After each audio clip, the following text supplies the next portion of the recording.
Sindh express news report Shankar Lal bureau chief Ghotki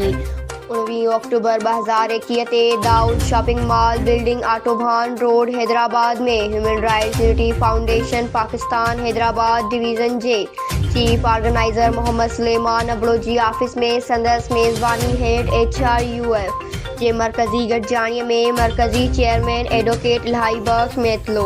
मरकज़ी general secretary Abdul Majeed Maitlo, मरकज़ी joint secretary Abdul Khalid Mangrio,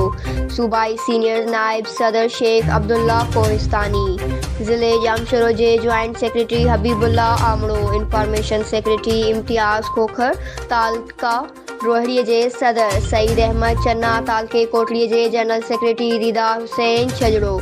city Jamshoro जे अहदेदार एहसानुल्लाह लाशारी, शहरियार मैतलो नोमान सुलेमान अबड़ो, ज़ीशान सुलेमान अबड़ो, फैज़ान सुलेमान अबड़ा, फरहान सुलेमान अबड़ो,